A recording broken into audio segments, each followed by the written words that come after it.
వాళ్ళు వచ్చారు, వారందరికి కూడా హబీస్ ఇచ్చారు. ఇప్పుడు వాళ్ళందరూ కూడా మహాపూర్ణాహుతితో పరమాత్మని సంతృప్తి పరిచి అగ్ని శాంతి చేస్తున్నారు ఇక్కడ. అలాగే దానికంటే ముందుగా పరమాత్మ కంటే ముందు చూడండి, మీ ఇంట్లో ఫంక్షన్ జరిగితే అందరికంటే ముందు మీరు తింటారా, వచ్చిన వారికి పెడతారా?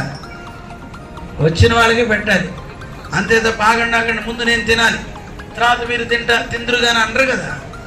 ముందు మన ఇంటికి వచ్చిన వాళ్ళందరికీ భోజనాలు పెట్టేస్తాం. అలాగే ఈ కళ్యాణ వెంకటేశ్వర స్వామి బ్రహ్మోత్సవాలకు వచ్చిన దేవతలందరూ వచ్చారు. ఇప్పుడు వాళ్ళందరికీ కూడా ఈ ద్వారాల దగ్గర వాళ్ళు అధిస్తున్నారు, చాలా సంతోషం అని వాళ్ళకి ఇస్తున్నారు. ఇక్కడ పూర్ణాహుతవగానే వీళ్ళందరూ బయలుదేరిపోతారు.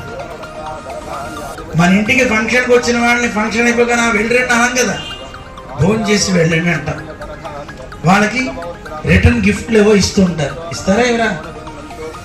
మనం తీసుకుంటాం, వాళ్ళకి ఇస్తాం, తీసుకుంటాం, వాళ్ళకి కూడా ఇస్తాం. అలా దేవతలందరికీ బలిహరణ మాష బలి అని ఇస్తున్నారు.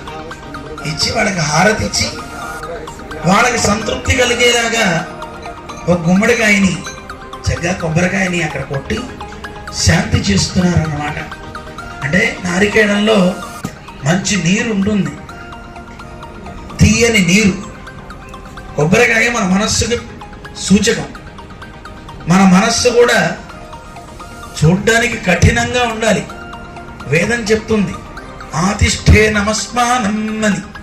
రాయిని తొక్కిస్తారు వివాహంలో కానీ ఉపనయనంలో కానీ. ఎందుకు? ధర్మం విషయంలో నువ్వు రాయిలా ఉండరా, చెలించకు. కానీ లోపల వాళ్ళు వచ్చారు, వారందరికి కూడా హబీస్ ఇచ్చారు.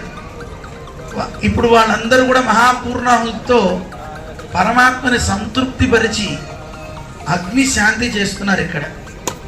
అలాగే దానికంటే ముందుగా పరమాత్మ కంటే ముందు చూడండి, మీ ఇంట్లో ఫంక్షన్ జరిగితే అందరికంటే ముందు మీరు తింటారా, వచ్చిన వారికి పెడతారా? వచ్చిన వాళ్ళకి పెట్టాలి, అంతే తప్ప ఆగండి ముందు నేను తినాలి తర్వాత మీరు తిందురుగాని అనరు కదా. ముందు మన ఇంటికి వచ్చిన వాళ్ళందరికీ భోజనాలు పెట్టేస్తాం. అలాగే ఈ కళ్యాణ వెంకటేశ్వర స్వామి బ్రహ్మోత్సవాలకు వచ్చిన దేవతలందరూ వచ్చారు. ఇప్పుడు వాళ్ళందరికీ కూడా ఈ ద్వారాల దగ్గర వాళ్ళు అధిస్తున్నారు, చాలా సంతోషం అని వాళ్ళకి ఇస్తున్నారు. ఇక్కడ పూర్ణాహుతవగానే వీళ్ళందరూ బయలుదేరిపోతారు.